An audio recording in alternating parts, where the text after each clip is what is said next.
Hello friends, welcome to our YouTube channel. आज 21 अक्टूबर का current affairs लेके आए हैं। इसके पहले आपका दो ठो करंट अफेयर्स जो है 19-20 अक्टूबर का अपलोड कर दिया गया है। अगर आप लोगों ने नहीं देखा है तो आप प्लेलिस्ट में जाके देख सकते हैं। और आपको अगर इसका पीडीएफ चाहिए तो डिस्क्रिप्शन बॉक्स में क्लिक करके आप टेलीग्राम चैनल ज्वाइन करके पीडीएफ डाउनलोड कर सकते हैं। ठीक है, तो आज का क्वेश्चन है, पहला क्वेश्चन कि हाल ही में सुपर कोरोना वॉरियर्स पुरस्कार से किसे सम्मानित किया गया है। सुपर कोरोना वॉरियर्स, अब ये क्यों चर्चा में है, सबसे पहले तो ये जानना चाहिए।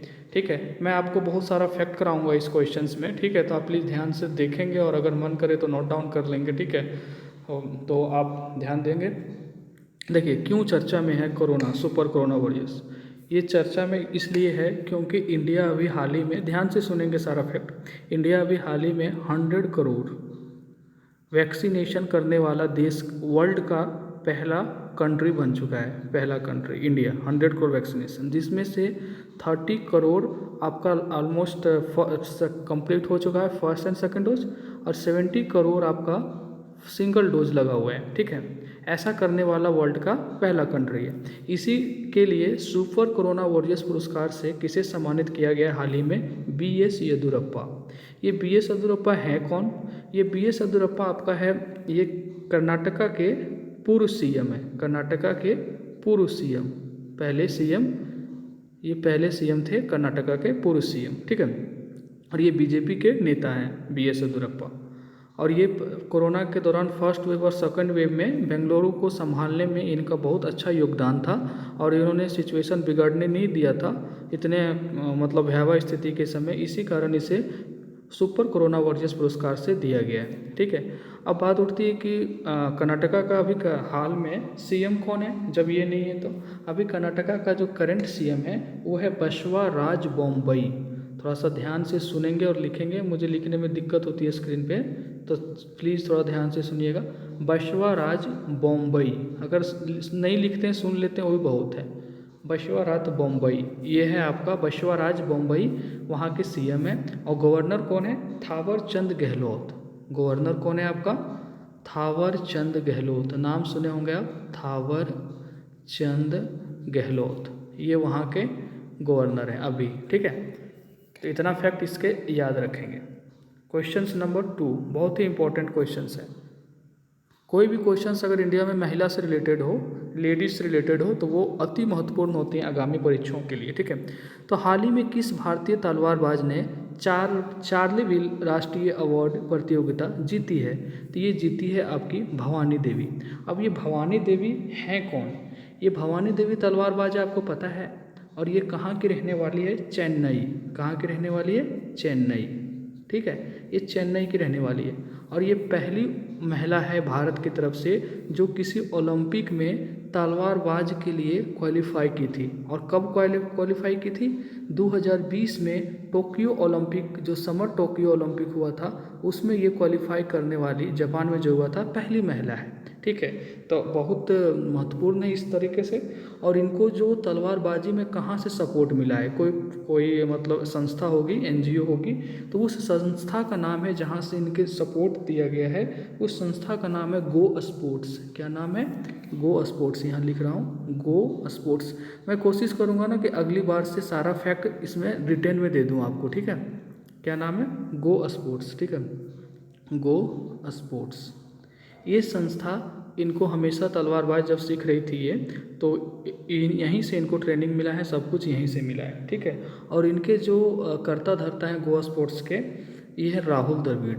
कौन है? हमारे क्रिकेटर राहुल द्रविड़, बहुत अच्छे इंसान राहुल द्रविड़ है। ठीक है, तो आई होप इतना फैक्ट आप याद रखेंगे। चलिए नेक्स्ट क्वेश्चंस नंबर 3 आ चुका है। हाल ही में राष्ट्रीय अनुसंधान विकास निगम के CMD के रूप में किसे नियुक्त किया गया है? तो ये अमित रस्तोगी जी हैं, जिन्हें राष्ट्रीय अनुसंधान विकास निगम, यानी बोले तो NRDC, N for national, R for research, D for development, C for corporation, national research development corporation, यानी हिंदी में राष्ट्रीय अनुसंधान विकास निगम के ये न्यू CMD मतलब चेयरमैन एंड मैनेजिंग डायरेक्टर। क्या होता है? Chairman and managing director. ये अभी हाल ही में नियुक्त हुए हैं। और NRDC का फाउंडेशन मतलब कब बना था ये 1953 में। कब बना था 1953 में। और ये गवर्नमेंट ऑफ इंडिया इनकी कौन एस्टेब्लिश किया था, गवर्नमेंट ऑफ इंडिया। कौन, गवर्नमेंट ऑफ इंडिया। इतना बात आप याद रखेंगे, ठीक है। चलिए next questions. Questions number 4।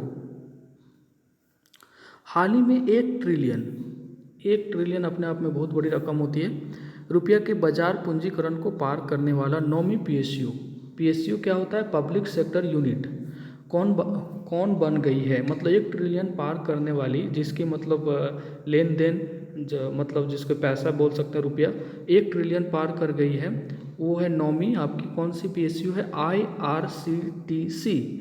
IRCTC का फुल फॉर्म क्या होता है, ये बहुत सारे एग्जाम में पूछा जाता है। तो I for Indian, I for Indian, थोड़ा सा लिख लेंगे, R फॉर रेलवे,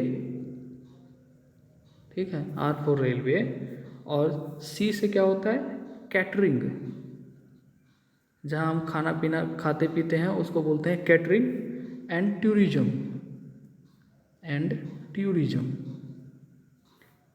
कॉरपोरेशन, ठीक है। अब देखें, I से इंडियन, R से रेलवे, हमको याद क्या करना है, CTC कैटरिंग, C से कैटरिंग और T से tourism corporation, Indian railway catering tourism corporation, ठीक है। और ये कब बना था, ये बना था आपका 1999 में, 1999 में ये फाउंड हुआ था।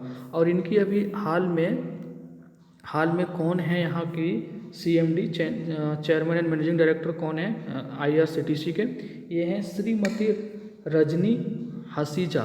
कौन है, श्रीमती रजनी भी याद रख सकते हैं, पूरा नाम है इनका रजनी हसीजा, ठीक है, हसीजा, रजनी हसीजा, एक बार सुन लेंगे याद हो जाएगा आपको। Next questions. हाल ही में किसने 2021 के लिए प्रेमियो प्लेंटो साहित्य पुरस्कार जीता है, तो ये जीते हैं कैमरून मूला, ठीक है, ये याद रख लेंगे। Question number 6। हाल ही में किसने वर्ल्ड एनर्जी आउटलुक रिपोर्ट 2021 को जारी किया है, तो वर्ल्ड एनर्जी आउटलुक रिपोर्ट 2021 बहुत ही इंपॉर्टेंट है, क्योंकि ये कार्बन उत्सर्जन कंट्री जो है, जो कार्बन प्रोड्यूस होता है वो, उसके लिए ये कैसे कार्बन मतलब उत्सर्जन को कम करना है, क्या टारगेट है, उसके लिए वर्ल्ड एनर्जी आउटलुक रिपोर्ट 2021 जारी किया गया है, ठीक है। ये IEA द्वारा तैयार किया गया है। तो IEA है क्या, ये होता है इंटरनेशनल I से इंटरनेशनल एनर्जी एजेंसी,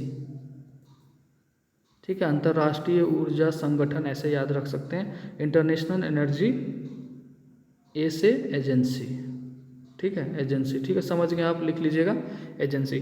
तो ये इनकी हेडक्वार्टर कहाँ पे है, अगर पूछ दे तो हेडक्वार्टर HQ लिख रहे हैं, हेडक्वार्टर है पेरिस फ्रांस में। थोड़ा सा पेन से लिखने में दिक्कत हो जाती है, अगली बार से इसको फैक्ट को हम टाइप करके आपको दे देंगे।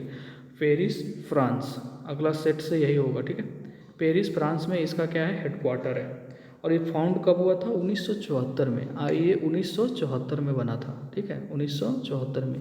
अभी चर्चा में क्यों है ये, इनका टारगेट है, अभी इन्होंने फरवरी में 2021 में अपना रिपोर्ट जारी किया है। इनका टारगेट है कि ये 2050 तक 0 कार्बन उत्सर्जन चाहते हैं, ये मतलब ग्रुप, ठीक है। तो इनका टारगेट है 0% 2050 तक, ठीक है। और मेनली ये कार्बन के लिए ही कम कैसे करना है, क्योंकि ग्लोबल वार्मिंग का मेन रोल वही होता है, इसलिए ये बहुत इंपॉर्टेंट है। चलिए नेक्स्ट क्वेश्चंस नंबर 7। हाल ही में किसने इको ऑस्कर पुरस्कार जीता है, तो इको ऑस्कर पुरस्कार हाल ही में कौन जीता है, ये जीते हैं विद्युत मोहन। और ये इनका एक फाउंडेशन, एक कंपनी है, उस कंपनी का नाम है तकाचार इनोवेशन। क्या नाम है, तकाचार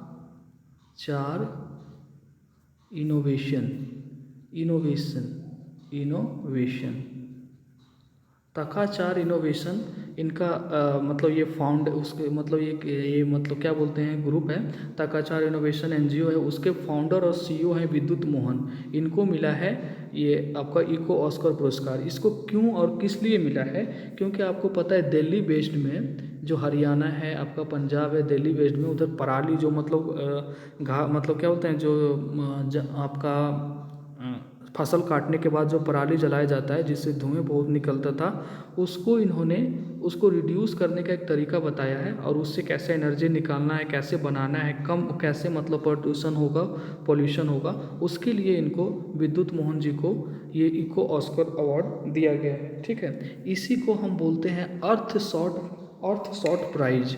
इसी का नाम है अर्थ शॉट प्राइज। ये भी पूछ देगा तो घबराइएगा नहीं, अर्थ शॉट प्राइज इसी को बोलते हैं, इको ऑस्कर को अर्थ शॉट प्राइज।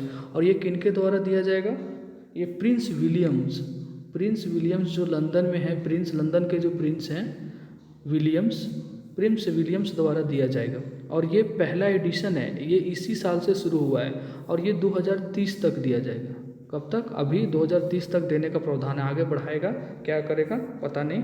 ठीक है, तो ये और इसका जो प्रोजेक्ट था, जो इनका जो प्रोजेक्ट था विद्युत मोहन जी का, ये प्रोजेक्ट था आपका क्लीनिंग दिल्ली एयर।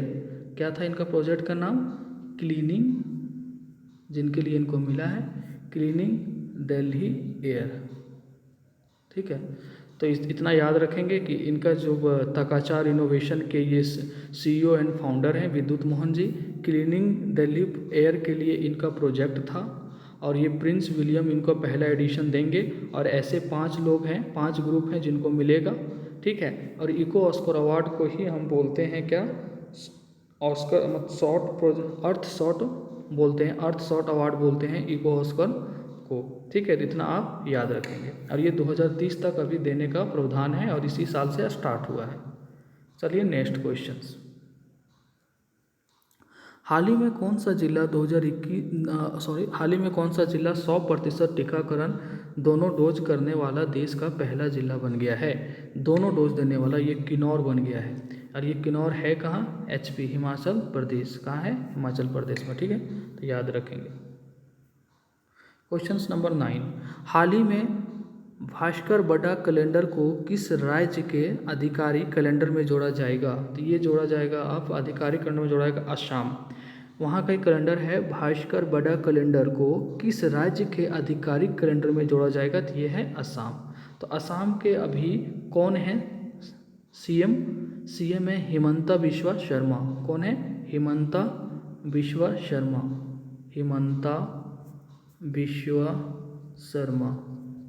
ठीक है, ये अभी वहाँ के ये क्या बोलते हैं सीएम है और ये 15 नंबर का सीएम है ये। और असम के गवर्नर अगर पूछे आपको तो आप बोलना है आपको प्रोफेसर जगदीश मुखी। कौन है? जगदीश मुखी। वहाँ के गवर्नर कौन है? जगदीश मुखी। ठीक है, ये 30वें नंबर के गवर्नर हैं। इतना याद रखेंगे। लास्ट क्वेश्चन है आपका, हाल ही में जारी 2021 ग्लोबल टीबी रिपोर्ट के अनुसार टीबी उन्मूलन में सबसे ज़्यादा प्रभावित देश कौन है? तो ये आपका भारत है। देखिए, भारत बहुत अच्छा से रिकवरी कर रहा है टीबी में, मतलब कि बहुत जल्दी संख्या कम हो रही है यहाँ पे। लेकिन जनसंख्या क्या है इंडिया का? बहुत ज़्यादा है। आप देख ही रहे होंगे जनसंख्या इंडिया 2nd नंबर पे आते हैं चाइना के बाद। तो अगर आप मान लीजिए किसी की जनसंख्या 100 है, अगर वहाँ 10 लोग ठीक हो गया तो उसका 10% हो गया कि यहाँ 10%। रिपोर्ट तो परसेंटेज पे दिखता है ना। अगर मान लीजिए मेरी जनसंख्या यहाँ की 1000 है और हम 20 लोगों को ठीक कर दिए, फिर भी हम 10% में नहीं आ पाएंगे। ठीक है, इसी के कारण लिखा गया यहाँ पे कि टीबी उन्मूलन में सबसे ज़्यादा प्रभावित देश, मतलब सबसे ज़्यादा अभी धीरे धीरे कम हो रहा है, बहुत ज़्यादा कम हो रहा है पहले की तुलना में। आप भी देख रहे होंगे, तो प्रभावित देश में भारत सबसे आगे है, लेकिन सबसे ज़्यादा रिकवरी करने वाला भारत ही है। लेकिन अभी रिपोर्ट जो भी आते हैं आप परसेंटेज पर ही देखते हैं। जैसे आप सोच सकते हैं कि अभी जो आपका ये आया है ग्लोबल हंगर इंडेक्स जो आया है GHI, ग्लोबल हंगर इंडेक्स जो आपका आया है, इसमें इंडिया का स्थान 101 दिया गया है और कितने देशों में, 116 देशों में। और इंडिया से बेहतर प्रदर्शन करने वाले कौन कौन हैं, इनसे पाकिस्तान, सोच लीजिए आप, पाकिस्तान अच्छा करने वाला है, नेपाल, भूटान, बांग्लादेश, सब इंडिया से बेटर करने वाले हैं। ऐसा क्यों है पता है आपको? क्योंकि देखिए पाकिस्तान की आबादी कितनी है, जितनी यूपी की आबादी नहीं है उससे ज़्यादा हमारे यूपी की आबादी पाकिस्तान से ज़्यादा है। तो क्या होता है कि आपका जो भी चीज़, अगर जो भी मतलब इसमें जो आपका पॉइंट है जिससे देखा जाता है कि ग्लोबल हंगर इंडेक्स मीट कितना है, उसमें से टोटल जनसंख्या पॉपुलेशन जो होता है उसको डिवाइड कर दिया जाता है। आप मान लीजिए कि जिसकी पॉपुलेशन जितना कम है उसकी मतलब जो उसका जो घटक है वो उतना ही कम आता है, और इंडिया की पॉपुलेशन इतना ज़्यादा है। अब पाकिस्तान से अच्छा प्रदर्शन करने वाला इंडिया है, सबसे अच्छा प्रदर्शन करने वाला इंडिया है, लेकिन जनसंख्या अब धीरे धीरे होगा ना। आपको तो एग्जांपल लेके बताएं कि 1000 में अगर 20 लोग का भुखमरी मिटाए हैं, कोई 1000 में, कोई 100 में 20 लोग को भुखमरी मिटा दिया है, तो किसका ज़्यादा होगा? वही हाल है यहाँ है, ठीक है। तो इससे हतोत्साहित होने की ज़रूरत नहीं है, इंडिया बहुत अच्छा कर रहा है, ठीक है। तो चलिए आओ आगे का लेक्चर लेके कल आते हैं, कल करंट अफेयर्स लेके, तब तक अपना ध्यान रखिएगा, बाय।